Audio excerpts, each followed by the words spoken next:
हाँ जी दोस्तों, next part की तरफ चलते हैं जिसका नाम है क्रॉसिंग ऑफ चेक्स। अब आपको यहाँ पे देखनी है पूरी चेक से रिलेटेड बातें, सेक्शन नंबर 123 से लेके 131 तक इन चीजों को कवर किया गया है। चेक्स कितने टाइप के होते हैं, फिर उसके अंदर क्रॉसिंग चेक होता है तो क्रॉसिंग चेक कितने टाइप का होता है, किस किस तरीके से क्रॉसिंग की जा सकती है, और उसके बाद प्रोटेक्शन देखेंगे हम किसका, कि जो हमारा बैंक एक्सेप्ट करता है, मतलब कलेक्टिंग बैंक होता है, और दूसरा जो बैंक आपका ड्राइंग एक तरीके से होता है जो उसको फॉरवर्ड करता है, तो उन दोनों की क्या प्रोटेक्शन है, क्या रिस्पॉन्सिबिलिटी है, क्या लाइबिलिटीज है। तो इस टाइप से इन सारी बातों को यहाँ पे कवर किया जाएगा क्रॉसिंग ऑफ चेक्स के अंदर। कह सकते हो कि चेक की क्रॉसिंग से रिलेटेड पूरा एरिया जो है वो सेक्शन 123 से लेकर 131 तक कवर हो जाएगा हमारा। सबसे पहले देखते हैं तो क्रॉसिंग ऑफ चेक के अंदर सबसे पहला पॉइंट आता है कि चेक होते कितने टाइप के। तो चेक जनरली दो टाइप के ही होते हैं। पहला होता है ओपन चेक। ओपन चेक का मतलब जिसमें क्रॉसिंग नहीं की जाती, और दूसरा होता है आपका क्रॉस चेक, मतलब जिसके अंदर क्रॉसिंग की जाती है। ठीक है, अब ओपन चेक समझ में आया जिसके अंदर क्रॉसिंग नहीं की जाती, तो क्रॉसिंग करने की आवश्यकता क्यों पड़ी। तो सिंपल सी कहा जाता है कि ओपन चेक का बेसिकली मतलब क्या हुआ कि ऐसा चेक जिसमें क्रॉसिंग नहीं है, अगर ऐसा चेक है जिसमें क्रॉसिंग नहीं है तो उस चेक को कोई व्यक्ति, सपोज मैंने आपके नाम का एक चेक काट दिया राम के नाम से, तो आप उस चेक को बैंक में लेके जाओगे और बैंक से आप ओवर द काउंटर पैसे ले सकते हो। मतलब जो हमारा बैंकर होगा उसको आप चेक दोगे, वो आपको कैश दे देगा। तो दिस इज ओपन चेक, जिसके अंदर क्रॉसिंग नहीं हुई है तो उसके अंदर आपको ओवर द काउंटर जो है वो कैश मिल जाएगा। लेकिन इसके अंदर रिस्क सबसे बड़ा ये होता है कि सपोज आपका चेक खो गया, तो आपका चेक खोने के बाद आपका चेक के थ्रू जिसको भी वो चेक पाया जाएगा वो जाके बैंक से पैसे ले सकता है और बैंक उसको पैसे दे देगा, कोई दिक्कत नहीं है।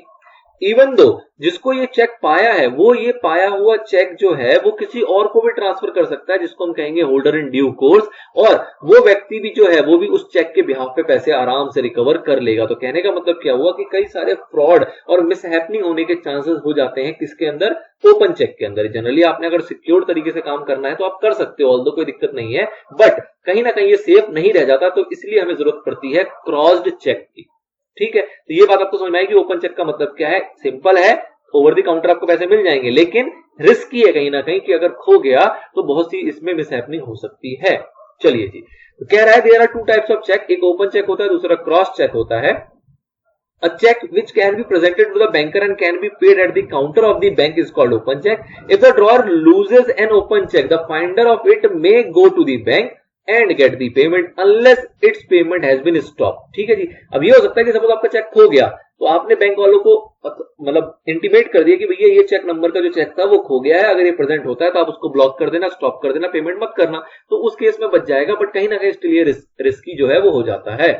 The finder may also transfer it to a holder in due course who is entitled to the money represented by the check.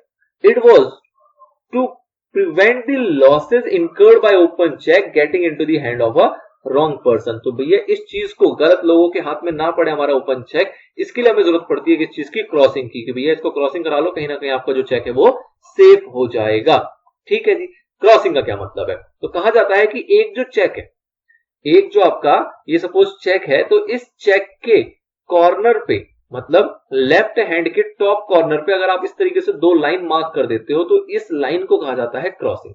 ठीक है, तो when a cheque bear across its face two parallel transverse line, the check is said to be crossed and the lines are usually drawn on left hand top corner. अब ये बात बताओ कि generally इसको यहां किया जाता है, आपने भी हो सकता है देखा हो, लेकिन क्या ये कंपलसरी है, कोई लॉ है कि भैया यहीं पे क्रॉसिंग करनी है, मैं यहां क्रॉसिंग नहीं कर सकता, या मैं यहां क्रॉसिंग नहीं कर सकता, या मैं यहां क्रॉसिंग नहीं कर सकता? तो ऐसा कुछ भी नहीं है। एक यूजुअल प्रैक्टिस बन गई है कि इंसान उसको यहीं पर क्रॉसिंग करता है, बट ऐसा लॉ में नहीं है, आप इसको कहीं भी क्रॉसिंग कर सकते हो और वो क्रॉसिंग आपका वैलिड माना जाएगा। चलिए आगे देखते हैं मीनिंग ऑफ क्रॉसिंग। तो आपने देख लिया, crossing of a cheque means instruction to the drawee that is a paying bank that the payment is not to be made at the counter but through a bank. तो इस crossing का basically मतलब क्या हुआ कि आपने अगर crossing कर दी तो जिस बैंक में भी ये जाएगा वो जो बैंकर होगा वो उसकी पेमेंट ओवर द काउंटर कतई नहीं करेगा। क्रॉसिंग अगर हो रखा है तो इसका मतलब क्या हुआ कि अगर मैंने राम के नाम का चेक डाला था तो ये किसी ना किसी राम के अकाउंट में ही डिपॉजिट होगा, ये उसको कैश नहीं मिलेगा ओवर द काउंटर। तो ये बेसिक क्रॉसिंग का मतलब होता है।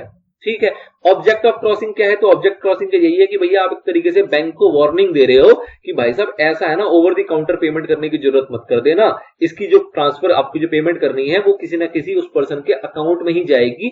इवन दो अगर नेगोशिएबल चेक है आपका, वो नेगोशिएट होकर किसी और नाम पे भी बना हुआ है तो उसके भी अकाउंट में ही जाएगा। फायदा क्या होगा कि ट्रेस करना आसान हो जाएगा। ठीक है ना, कि किसके अकाउंट में गिरा, तो उसके अंदर फ्रॉड अगर होता भी है तो स्टिल वो ट्रेस किया जा सकता है और उसके ऊपर एक्शन लिया जा सकता है। लेकिन एक बार अगर कोई बैंक से कैश लेके निकल गया तो उसको ट्रेस करना थोड़ा सा मुश्किल हो जाता है ना। ऑब्जेक्ट्स के अंदर पहला पॉइंट आता है crossing affects the mode of payment of cheque. Obvious सी बात है कि भैया मोड ऑफ पेमेंट इसने बदल दिया, जो काउंटर पे कैश आपको मिल रहा था वो अब नहीं मिलेगा, और अगर काउंटर पे कैश मिल जाता तो वो डिफिकल्ट हो जाता है उसको ट्रेस करना, तो एक तरीके से वो डिफिकल्टी इसने हटा दी। अब ये किसी ना किसी बैंक के थ्रू किसी ना किसी बैंक में ही जाएगा पैसा, तो इससे कहीं ना कहीं ये एश्योरिटी हो जाती है कि जो पैसा है वो सही व्यक्ति को मिला है और उसके अंदर कोई फ्रॉड नहीं हुआ है। अगला पॉइंट आता है crossing does not affect the transferability और नेगोशिएबिलिटी ऑफ चेक। ऑब्वियस सी बात है कि जो आपका अगर उसके ऊपर क्रॉसिंग कर दिया गया तो इसका मतलब ये नहीं है कि वो ट्रांसफर नहीं हो सकता, या फिर इसका मतलब ये नहीं है कि वो नेगोशिएबल नहीं रहा। एक चेक जो है, जो क्रॉस्ड चेक है, वो भी इजीली नेगोशिएबल होता है और इजीली उसको ट्रांसफर किया जा सकता है, जैसे कि एक ओपन चेक को किया जाता है। तो इसलिए क्रॉसिंग करने से कहीं भी ये ऐसा नहीं हो जाएगा कि ट्रांसफरेबल नहीं रहेगा या फिर नेगोशिएबल नहीं रहेगा। नेक्स्ट आता है crossing is a material alteration. मतलब क्या हुआ कि एक अल्टरेशन तो है, नो डाउट ये एक मटेरियल अल्टरेशन है। मटेरियल अल्टरेशन का मतलब कि जहां किसी व्यक्ति को आपको काउंटर पे पैसे मिल सकते थे वो अब नहीं मिलेंगे, तो कहीं ना कहीं ये अल्टरेशन है जिसकी एक वैल्यू है, अपने आप में एक सिग्निफिकेंस है। लेकिन क्या ये किसी भी तरीके से जो चेक का होल्डर है उसके राइट्स को अफेक्ट करता है? राइट्स को अफेक्ट करने का मतलब क्या हुआ कि क्या उसको पैसे लेने में कोई दिक्कत आएगी? अगर वो ट्रू ऑनर है, वो ट्रू होल्डर है, तो उस केस में कोई दिक्कत थोड़ी ना, उसके अकाउंट में पैसे आ जाएंगे, उसमें भी कोई परेशानी नहीं हो रही है। तो crossing is a material alteration no doubt, but crossing of cheque by a holder does not in any way affect his right. उसकी राइट को किसी भी तरीके से अफेक्ट नहीं करता इन रिस्पेक्ट ऑफ चेक्स। ठीक है जी, ये हमने देख लिया कि क्रॉसिंग क्या होती है और क्रॉसिंग का ऑब्जेक्टिव क्या है। तो ये तीन ऑब्जेक्टिव आपको वन बाय वन यहाँ पे बता दिए गए। नेक्स्ट आगे बढ़ते हैं, तो अब बात आती है टाइप्स ऑफ क्रॉसिंग, मतलब क्रॉसिंग किस किस तरीके से की जा सकती है। सबसे पहला पॉइंट आता है जिसको हम कहते हैं जनरल क्रॉसिंग। जनरल क्रॉसिंग का मतलब क्या हुआ कि जहां पे आप एक चेक के ऊपर दो लाइन तो यहां पे क्रॉस मारोगे ही मारोगे, साथ ही में या तो आपने लाइन मार के छोड़ दिया नंबर वन, या फिर आपने इसके अंदर लिख दिया एंड कंपनी, या फिर आपने इसके अंदर लिख दिया नॉट नेगोशिएबल। तो इस सिनेरियो के अंदर ये क्या कहलाएगा? आपका एक प्रकार का जनरल क्रॉसिंग। तो सिंपल सी बात है, जनरल क्रॉसिंग कैसी होती है? या तो आपने दो लाइन खींच के छोड़ दी, या फिर दो लाइन खींची इसके अंदर लिख दिया आपने एंड कंपनी, या फिर आपने इसके अंदर लिख दिया नॉट नेगोशिएबल। तो ये सारी चीजें आपकी जनरल क्रॉसिंग के अंदर कवर हो जाती है। नेक्स्ट आता है स्पेशल क्रॉसिंग। स्पेशल क्रॉसिंग का मतलब क्या हुआ? तो स्पेशल क्रॉसिंग का मतलब है कि आपने इसके अंदर जो ट्रांसवर्स लाइन खींची है, इस लाइन के अंदर आपने बैंकर का नाम लिख दिया, लेट्स से एचडीएफसी। अब एचडीएफसी बैंकर का नाम लिखने का मतलब क्या हुआ कि ये जो चेक है वो प्रेजेंट किया जाएगा सिर्फ और सिर्फ एचडीएफसी बैंक के अंदर ही, और कहीं भी प्रेजेंट नहीं किया जा सकता। तो ये ध्यान रखने वाली चीज होती है कि एक बार अगर चेक में स्पेशली क्रॉस कर दिया गया है और बैंकर का नाम लिख दिया गया है, तो उस केस में वो उसी बैंकर के पास जाके प्रेजेंट किया जा सकता है और किसी भी बैंक में उसको प्रेजेंट नहीं किया जा सकता। तो where a lines of crossing bears the name of a banker either with or without any additional words, मतलब कि आप चाहो तो उसके अंदर कुछ एडिशनल वर्ड्स भी लिख सकते हो, बट अगर आपने सिर्फ बैंकर का नाम डाल दिया तो वो स्पेशल क्रॉसिंग बन जाएगा। The effect is that it payment can be obtained only through particular banker whose name appears between the line, जैसे कि HDFC bank. Now, according to section 127, where a check is crossed especially to more than one banker, the banker on whom it is drawn shall refuse the payment thereof, except where the banker to whom it is crossed may cross is especially to another banker, his agent for collection। तो obvious सी बात है कि जब एक bank में check जाता है तो उसको फर्दर क्रॉस किया जाता है बैंक के द्वारा अपने किसी और बैंक में या किसी और एजेंट के पास कलेक्शन के पर्पस के लिए। तो उसके चीज के लिए बेसिकली कहा जा रहा है कि उसके अंदर अगर एक से ज्यादा बैंकर का नाम लिखा गया है तो उसको इस तरीके से भी क्रॉसिंग की जा सकती है और उसको फर्दर फॉरवर्ड किया जा सकता है बैंकर के द्वारा for the purpose of collection और क्लियरिंग। ठीक है ना, तो वो चीज भी आपकी कवर हो जाती है सेक्शन 127 के अंदर। अगला आता है आपका अकाउंट पेई चेक। अकाउंट पेइंग चेक का बेसिकली मतलब होता है जिसको हम कहते हैं रेस्ट्रिक्टिव क्रॉसिंग। रेस्ट्रिक्टिव क्रॉसिंग का मतलब क्या हुआ कि अगेन आपने ट्रांसफर लाइन खींची और उसके अंदर आपने क्या लिख दिया? उसके अंदर आपने लिख दिया अकाउंट पेई या फिर अकाउंट पेई ओनली। तो जब आपने इस टाइप की चीज लिख दी, ठीक है, अब ये जो है ये है in addition to general or special. In addition to general or special का मतलब क्या हुआ कि आपने जब दो लाइन खींची जनरल क्रॉसिंग तो अपने आप ही बन गया। जब इसके अंदर आपने अकाउंट पे लिख दिया तो वो अकाउंट पे क्रॉसिंग बन गया। इसके साथ आपने सपोज एचडीएफसी बैंक पे लिख दिया तो ये आपका स्पेशल क्रॉसिंग भी बन गया। तो स्पेशल क्रॉसिंग जो है उसके अंदर भी आप अकाउंट पे ही डाल सकते हो और जनरल क्रॉसिंग जो है उसके अंदर भी आप अकाउंट पे ही ऐड कर सकते हो। लेकिन ये कहीं ना कहीं क्या बन गया? एक तरीके से रेस्ट्रिक्टिव क्रॉसिंग। रेस्ट्रिक्टिव क्रॉसिंग का मतलब क्या हुआ कि अब जिसका चेक के ऊपर नाम लिखा होगा, सपोज चेक के ऊपर नाम लिखा है आपका राम कुमार, तो उस केस में अकाउंट पे ही अगर हमने चेक दिया होगा तो ये किसी ना किसी राम कुमार के अकाउंट में ही जाएगा। कहने का मतलब क्या हुआ कि इसको आप फर्दर ट्रांसफर या नेगोशिएबल नहीं कर सकते हो, ये रेस्ट्रिक्ट करता है।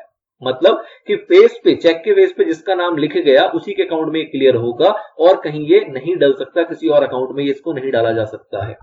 नाउ अब बात करते हैं कि क्या इस टाइप की क्रॉसिंग आपकी अलाउड है। तो ऑब्वियस सी बात है, नेगोशिएबल इंस्ट्रूमेंट एक्ट जो है वो कहता है कि नेगोशिएशन होना जरूरी है, ट्रांसफर होना जरूरी है। ट्रांसफरेबिलिटी नहीं होगी तो नेगोशिएबल इंस्ट्रूमेंट एक्ट के अंदर कवर नहीं होगा। तो इसलिए कहा जाता है कि अकाउंट पे ही चेक पॉसिबल है, कोई दिक्कत नहीं है, लेकिन such type of crossing is not statutory recognised. मतलब कि लॉ इस टाइप की बात नहीं करता है, इस टाइप की क्रॉसिंग की जाती है रियल लाइफ में, आपने भी देखी होगी, मैंने भी देखी है और ये बहुत ही पॉपुलर है, सच कोई दिक्कत नहीं है। लेकिन इसका मतलब ये, इसको लॉ जो है वो अपनी स्टैट्यूटरी रिकॉग्निशन नहीं देता, ऑल्दो प्रैक्टिकल पर्पस में हम इसको देखते हैं और ये चलता है। और ये भी कहीं ना कहीं सेफ है कि अगर मेरे को सपोज आपका चेक, अपना चेक जो नेगोशिएबल नहीं कराना, मेरे को अपना चेक सिर्फ राम को ही देना है, तो मैं राम का नाम लिख के दूंगा और अकाउंट पे ही लिख दूंगा कि भैया साहब राम तुम्हारे अकाउंट में ही जाएगा, तुम्हें किसी और को देना होगा तो तुम अपना चेक काट देना, मेरे चेक को घुमाने की जरूरत नहीं है, नेगोशिएबल करने की जरूरत नहीं है, ट्रांसफर करने की जरूरत नहीं है। तो इस टाइप के पर्पस के लिए अकाउंट पे चेक जनरली लोग यूज करते हैं और प्रैक्टिकल लाइफ में ये बहुत किया जाता है,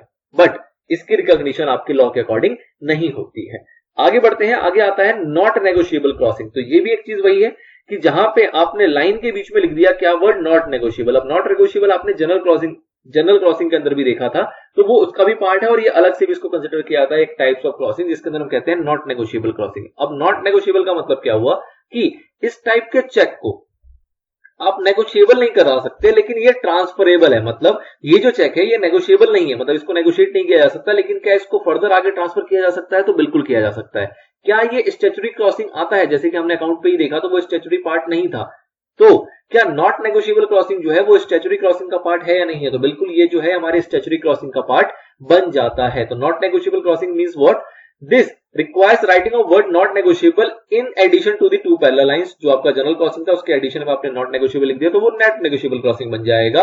और ये नॉट नेगोशिएबल जो है आपको कहां लिखना है? तो दीज वर्ड्स में बी रिटन इनसाइड और आउटसाइड दीज लाइन। मतलब ये जो दो लाइन है इसके आप अंदर भी लिख सकते हो और इसके आप ऊपर भी बाहर भी लिख सकते हो, कोई दिक्कत नहीं है। According to section 130, a person taking a check cross generally or especially bearing in either case the word not negotiable shall not have and shall not be capable of giving a better title to the check than that which the person from whom he took। तो obviously बात है, एक बार not negotiable हो गया तो जिस person के पास से ये चेक ट्रांसफर किया जाएगा, हमने जनरली देखा है कि ट्रांसफरेबिलिटी का मतलब क्या होता है कि मैं एक बेटर टाइटल जो है वो आगे कैरी फॉरवर्ड कर सकता हूं, लेकिन नॉट नेगोशिएबल में ये मना कर दिया गया, कहा गया ये नेगोशिएबल नहीं है। मतलब कि आप बेटर टाइटल जो होगा वो आगे फॉरवर्ड नहीं कर पाओगे, अपने से ज्यादा बेटर टाइटल आप आगे नहीं दे पाओगे। मतलब holder in due course type की जो सिनेरियो है वो यहां पर नहीं बनती है। तो मतलब क्या हुआ कि भाई साहब चेक जो है वो नॉट नेगोशिएबल है, मतलब उसको नेगोशिएट नहीं कर सकते, लेकिन क्या इसको ट्रांसफर नहीं कर सकते? ट्रांसफर कर सकते हो, ट्रांसफर करने में कोई दिक्कत नहीं है। अब ट्रांसफर करने में कोई दिक्कत नहीं है तो इसमें फर्क क्या है? अब इन दोनों में फर्क क्या है? तो फर्क को जरा समझो। फर्क में क्या कहा जाता है कि सपोज करो एक पर्सन है वो एक चेक को नेगोशिएट करता है, ठीक है, एक चेक को नेगोशिएबल चेक है उसको नेगोशिएट करके अगले पर्सन को देता है, तो उस केस में कहा जाता है कि भाई साहब अगर इसके पास इस चेक का टाइटल नहीं था, इन केस कि ये जो इसके पास जिसके पास से हमें चेक इसको मिला, इसके पास एक डिफेक्टिव टाइटल था, इसके पास एक गुड टाइटल नहीं था, तो क्या इसके पास भी डिफेक्टिव टाइटल जाएगा? तो अगर मैं कहूं कि ये नेगोशिएबल है, अगर मैं कहूं कि ये नेगोशिएबल है और फिर इसको ट्रांसफर भी किया गया है, तो उस केस में चाहे इसके पास डिफेक्टिव टाइटल क्यों ना हो, इसके पास जो टाइटल आएगा उसको कहा जाता है गुड टाइटल, जो हमने कॉन्सेप्ट देखा था होल्डर इन ड्यू कोर्स का। तो होल्डर इन ड्यू कोर्स का मतलब क्या होता है कि जिसके पास उसको मिला है, इससे फर्क नहीं पड़ता कि उसके पास गुड टाइटल है या नहीं, जिसको मिला वो होल्डर इन ड्यू कोर्स के अंदर गुड फेथ के अंदर उसको माना जाएगा कि गुड टाइटल है और कोई दिक्कत नहीं है। लेकिन ये तभी होगा जब ये चेक जो क्या था, नेगोशिएबल था। अब जो हम ये पॉइंट देख रहे हैं इसके अंदर बेसिकली क्या कहा जा रहा है कि अगर ये चेक ऐसा है जो कि नॉट नेगोशिएबल है, तो उस केस में जब ये चेक इसको दिया जाएगा और सपोज इसके पास गुड टाइटल नहीं है, तो इस होल्डर इन ड्यू कोर्स के पास भी गुड टाइटल नहीं आएगा, और नहीं आएगा तो कहीं ना कहीं ये एक डिमेरिट है, जो नेगोशिएबल इंस्ट्रूमेंट की मेरिट मानी जाती है वो एक तरीके से डिमेरिट हो गया। तो इसलिए कहा जा रहा है कि नॉट नेगोशिएबल में आप इसको नेगोशिएट नहीं कर सकते, मतलब जिसके पास गुड टाइटल नहीं होगा वो आगे गुड टाइटल नहीं दे पाएगा। Although it can be transferable, transfer करने में कोई दिक्कत नहीं, जैसा टाइटल इसके पास होगा वही टाइटल इसके पास जाएगा। अगर इसके पास डिफेक्टिव टाइटल है तो आगे वाले के पास भी डिफेक्टिव टाइटल जाएगा। अगर इसके पास गुड टाइटल होगा तो आगे वाले के पास भी गुड टाइटल जाएगा, एज सिंपल एज दैट। ठीक है, तो ऑर्डिनरली, अब इसको जरा समझो कहानी के तौर पे। Ordinarily a negotiable instrument if the title of the transferred is defective, the transferee if he is in holder in due course will have a good title when words not negotiable. मतलब generally क्या कहा जा रहा है कि बेशक transferor के पास जो चेक ट्रांसफर कर रहा है उसके पास डिफेक्टिव टाइटल क्यों ना हो, होल्डर इन ड्यू कोर्स के पास गुड टाइटल माना जाता था। जनरली ऐसा होता था। लेकिन when the word not negotiable are written, even a holder in due course will get the same title as that of transferor. Not negotiable लिखा होगा तो होल्डर इन ड्यू कोर्स के पास भी वही टाइटल आएगा जो ट्रांसफर के पास होगा। Thus, if the title of the transferor is defective, जो ट्रांसफर है उसका टाइटल अगर डिफेक्टिव होगा, the title of transfer will also be so. तो ये एक तरीके से इसकी डिमेरिट हो गई। Thus, in addition to the words not negotiable does not restrict the further transferability of the check। मतलब कि नॉट नेगोशिएबल लिखने से ऐसा नहीं है कि वो ट्रांसफर नहीं किया जा सकता, but it entirely takes away the main feature of negotiability. Negotiability का आपका मेन फीचर होता था जिसको इसने यहां पे हटा दिया, which is that a holder with a defective title can give a good title to the subsequent holder in due course. मतलब डिफेक्टिव टाइटल बंदा भी अच्छा टाइटल दे सकता था, जो कि एक फीचर था जिसको कि यहां पे हटा दिया जाता है। चलिए जी, तो ये हमने देख ली चार टाइप की क्रॉसिंग और चारों टाइप का उसका महत्व, इंपॉर्टेंस और उसकी मीनिंग। नाउ अगला आता है कि भैया ये क्रॉसिंग कौन कर सकता है। सेक्शन नंबर 1 to 5 दो छोटे छोटे एरिया रह गए, फटाफट से देख लेते हैं। सेक्शन नंबर 125 कहता है कि हु मे क्रॉस। क्रॉसिंग जो है वो कौन कौन कर सकता है, तो भैया जितनी पार्टी लिखी गई है, तीन पार्टी तीनों क्रॉसिंग कर सकती है। नंबर 1 ड्रॉर, ड्रॉर तो कर ही सकता है, चाहे जनरली करे चाहे वो स्पेशली करे। होल्डर जो है वो भी कर सकता है। Holder may cross and uncross check. Obviously बात है, अगर कोई चेक है जो पहले से क्रॉस्ड है, ड्रॉर नहीं उसको क्रॉस कर दिया था, तो क्या उसको फर्दर क्रॉस कर पाएगा? बिल्कुल भी नहीं। लेकिन अगर इसने जनरल क्रॉसिंग की थी तो क्या उसको वो स्पेशल क्रॉसिंग बना पाएगा? बिल्कुल बना पाएगा। अगर उसके अंदर उसको नॉट नेगोशिएबल लिखना होगा तो क्या लिख पाएगा? लिख पाएगा। कहने का मतलब क्या है कि अधूरी क्रॉसिंग को ये आगे और पूरा कर सकता है। लेकिन एक कोई पहले से ही क्रॉसिंग है तो उसको दोबारा, ऐसी नहीं है ना दो लाइन खींची होगी दो और खींच देगा, ऐसा बिल्कुल भी नहीं है। ठीक, अगर ओपन है, मतलब बिल्कुल उसके अंदर कोई क्रॉसिंग नहीं हो रखी है, अनक्रॉस्ड चेक है, ओपन चेक है, तो क्या उसके अंदर क्रॉसिंग की शुरुआत कर सकता है होल्डर? तो बिल्कुल कर सकता है। तो कहने का मतलब क्या हुआ कि ड्रॉअर कर ही सकता है। अगर ड्रॉअर ने कुछ छोड़ दिया होगा तो उसको आगे कंप्लीशन होल्डर के द्वारा किया जा सकता है। A holder may cross and uncross cheque generally or specially. If the cheque is cross generally the holder may cross specially. अगर जनरल क्रॉसिंग था तो उसको स्पेशल क्रॉसिंग बना सकता है। If a cheque is cross generally or specially, उसके अंदर वो नॉट नेगोशिएबल का वर्ड भी ऐड कर सकता है। अगली बात आती है बैंकर की। A banker may cross an uncrossed check, or if a check is crossed generally, he may cross it specially to himself। Obvious सी बात है कि अगर जनरल क्रॉसिंग था और सपोज किसी बैंकर के पास आ गया, वो एचडीएफसी बैंक है, तो उसके अंदर वो मार्क कर सकता है एचडीएफसी बैंक, मतलब उसने कहीं ना कहीं अपने आप को वो क्रॉस कर लिया। When a check is crossed specially, the banker to whom it is crossed may again cross it specially to another banker, his agent for collection। मतलब क्या हुआ कि आपने एक चेक था जिसमें स्पेशल क्रॉसिंग कर रखी थी, सपोज एचडीएफसी बैंक की। अब एचडीएफसी बैंक के पास वो चेक आया, एचडीएफसी बैंक इस चेक को आगे बढ़ाना चाहता है क्लियरिंग पर्पस के लिए, सपोज एसबीआई के पास, तो वो क्या करेगा, इसके ऊपर दोबारा से एक स्पेशल क्रॉसिंग करेगा, किसके नाम की? एसबीआई बैंक के नाम की। तो इस टाइप का काम भी वो कर सकता है। ऑब्वियसली बात है, क्यों कर रहा है? For clearing purpose, for collection purpose. तो वह एसबीआई को भी मार्क कर सकता है और एसबीआई के एजेंट को भी मार्क किया जा सकता है। तो ये तीन व्यक्ति जो क्रॉसिंग करते हैं, आपको ध्यान रखना बहुत जरूरी है। एग्जाम पॉइंट ऑफ व्यू से एक बहुत ही चहीता क्वेश्चन ये बनता है। नेक्स्ट टर्म आता है आपके पास protection of liability of paying banker. तो दो टाइप के बैंकर आप देखोगे यहाँ पे, एक पेइंग बैंकर होगा और इसका अगला आएगा कलेक्टिंग बैंकर। और इन दोनों को प्रोटेक्ट करने के ऊपर क्या बातें हैं उसको अपने को यहाँ पे समझना है वन बाय वन। सबसे पहली बात आती है पेइंग बैंकर कौन है। पेइंग बैंकर का ऑब्वियसली मतलब कौन सा होता है? जिसके बैंक से पैसे जा रहे हैं। सपोज कि मेरा अकाउंट है एचडीएफसी बैंक के अंदर और मैंने एक चेक काट के दिया, ऑब्वियसली अपने बैंक का एचडीएफसी का एक चेक काट के दिया किसी दूसरे व्यक्ति को, तो मेरा जो बैंक होगा जिसके अकाउंट से पैसे डेबिट होंगे वो कौन कहलाएगा? पेइंग बैंकर कहलाएगा। अब ये जो व्यक्ति है इसने इस चेक को डाल दिया अपने किसी और बैंक के अंदर, सपोज करो कोटक बैंक के अंदर। तो ये जो कोटक बैंक है जिसमें जाके ये चेक क्लियर होगा, कहीं ना कहीं इसके अकाउंट में आएगा, लेकिन वो पैसा जुड़ेगा कहां पे? बैंक में जाके। तो वो जो बैंक है जिसने पैसा कलेक्ट किया वो कहलाएगा आपका कलेक्टिंग बैंकर। तो ये दो टर्म है। तो the banker who makes the payment of a cross cheque is called the paying banker. ठीक है ना, तो जिसने पेमेंट करनी है वो पेइंग बैंकर कहलाएगा। अब यहाँ पे कुछ कैटेगरी आएंगी, कुछ केसेस आएंगे, उसके अंदर अपने को लायबिलिटी जज करनी है कि क्या पेइंग बैंकर की कोई लायबिलिटी होती है या नहीं होती। सबसे पहला टर्म आता है चेक पेबल टू ऑर्डर। अब चेक पेबल टू ऑर्डर का मतलब क्या होता है? जहां पे चेक के अंदर एक ऑर्डर होता है किसका? ड्रॉअर का, और ड्रॉअर के द्वारा ऑर्डर होता है जो कि वो अपने ड्रॉई को देता है, मतलब बैंकर को देता है कि ये जो चेक है according to my order payment कर दी जाए इस फलाना पर्सन को, जो भी इसको चेक को लेके प्रेजेंट करेगा आपके बैंक के अंदर। तो अगर ऐसा सिनेरियो है तो पेइंग बैंकर का यहाँ पे कोई डिफॉल्ट नहीं है। आप तो जिसको भी एज अ ऑर्डर मार्क करके दोगे चेक, जो आपका बैंक होगा वो उसको आराम से पेमेंट कर देगा आपका साइन वेरीफाई करते हुए। ठीक है ना, मतलब आपके अकाउंट को वो डेबिट कर देगा और जो कलेक्टिंग बैंक होगा उसके अकाउंट में वो पैसे को ट्रांसफर कर देगा। नंबर 1।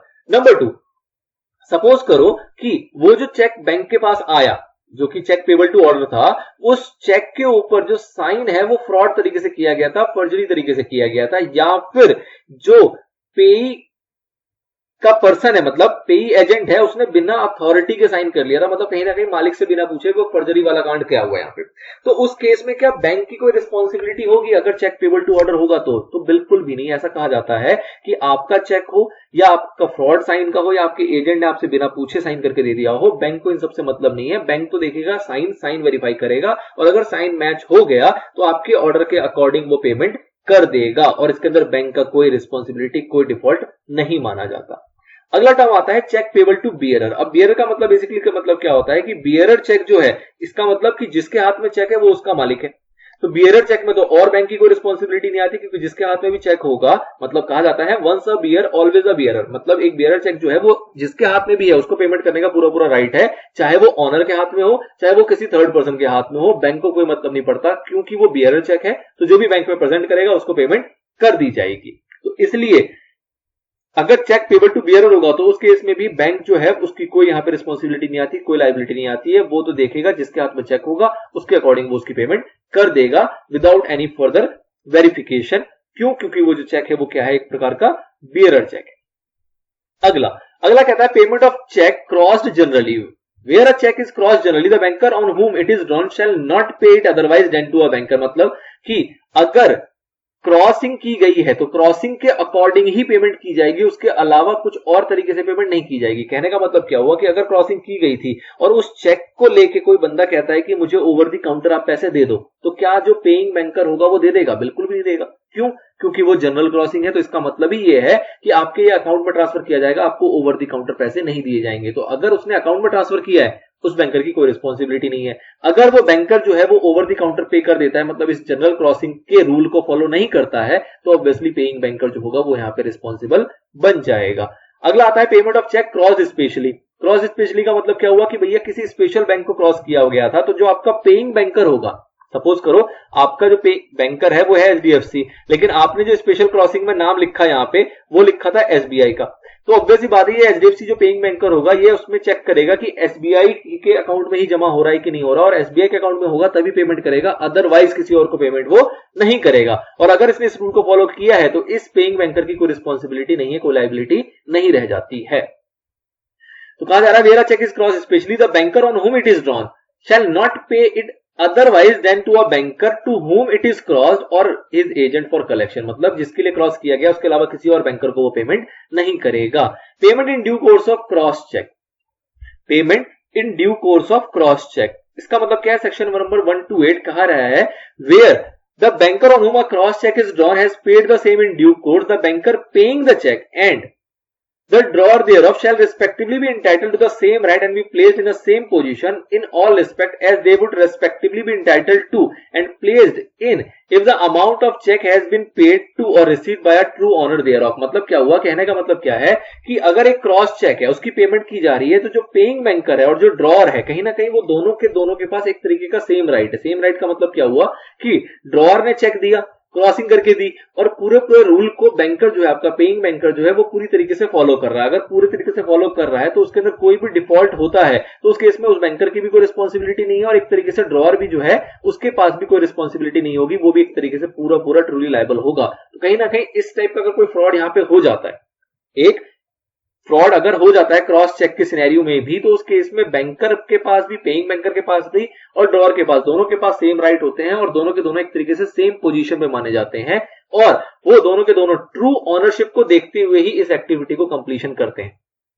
ठीक, अगला टर्म आता है इसी से रिलेटेड है, इसको ध्यान देना, इसी से रिलेटेड है payment of cross cheque out of due course. मतलब यहां पे तो था कि ड्यू कोर्स में किया, मतलब अपनी तरफ से कोई नेग्लिजेंस नहीं थी, बैंकर की तरफ से कोई नेग्लिजेंस नहीं थी, ड्रॉअर की तरफ से कोई नेग्लिजेंस नहीं थी, कोई दिक्कत नहीं, सब कुछ बढ़िया चल रहा है। बट अगर आउट ऑफ ड्यू कोर्स हो जाएगा, आउट ऑफ ड्यू कोर्स हो जाएगा तो उस केस में क्या जो पेइंग बैंकर है वो रिस्पॉन्सिबल होगा कि नहीं होगा ट्रू ओनर के लिए? तो बिल्कुल हो जाएगा। ठीक है ना। इसको आपको इसी तरीके से दोनों को समझना है कि अगर ड्यू कोर्स के अंदर हो रहा है, सारी चीजों को फॉलो अप करते हुआ है, तो पेइंग बैंकर की कोई रिस्पॉन्सिबिलिटी नहीं रह जाती है। But the thing is out of due course, तो any banker paying a cheque cross generally otherwise than to a banker, मतलब जिसके लिए क्रॉस किया गया था उसके अलावा किसी और को दे दिया, और a cheque cross specially otherwise than to a banker to whom the same is cross or his agent for collection, being a banker shall be liable to the true owner, मतलब कि उसने ड्यू कोर्स के according अगर काम नहीं किया, जिसके लिए क्रॉसिंग थी उसके अलावा किसी और को दे दी, या कोई भी उसने अगर वहां पे नेग्लिजेंस दिखाई है, तो वो लायबल होगा to the true owner of the cheque for any loss he may sustain owing to the check have been so paid, उस चेक की पेमेंट होने की वजह से जो भी ऑनर होगा, जो भी मालिक होगा, जिसके अकाउंट से पैसे निकल गए, उसका लॉस हो गया, तो उसके लिए रिस्पॉन्सिबल होगा आपका पेइंग बैंकर। तो कुल मिलाकर आपने सारी चीजों में देखा कि अगर सब कुछ सही से फॉलो कर रहा है पेइंग बैंकर, तो उसकी कोई रिस्पॉन्सिबिलिटी नहीं है, लेकिन अगर उसकी तरफ से किसी भी टाइप की क्रॉसिंग के ऊपर नेग्लिजेंस हो जाती है, तो उस केस में सेक्शन 129 बताता है कि वो जो पेइंग बैंकर होगा वो लायबल होगा ट्रू ऑनर के लिए। एक एक्सेप्शन का यहां पे पॉइंट आता है। एक्सेप्शन का बेसिकली पॉइंट ये है कि payment of cheque on which drawer signature were forged, मतलब जी फर्जरी के थ्रू ड्रॉअर का सिग्नेचर उस चेक के ऊपर किया गया है। तो कह रहा है if any drawee banks made the payment on a cheque on which drawer signature were forged then such bank shall be liable to the true owner, thus the paying banker shall be liable if it makes the payment of a cheque on which drawer signature were forged. मतलब क्या हुआ कि अगर forgery है, मतलब उसके अंदर actual signature नहीं है, ड्रॉअर ने खुद ने साइन नहीं किए हुए, तो पेइंग बैंकर जो है वो यहां पे लायबल हो जाता है। क्यों? क्योंकि अगर कुछ फर्जरी थी तो उस केस में कहीं ना कहीं रिस्पॉन्सिबिलिटी बैंकर की आती है। ऑल्दो अगर आप इसको प्रैक्टिकली रिलेट करोगे ना, तो अगर वो साइन इतनी बारीकी से किया गया है जो कि एक्चुअली ट्रेसेबल नहीं है, मतलब कि अगर कुछ ऐसी घटना हो जाती है तो इसको दो पार्ट में डिवाइड किया जाता है।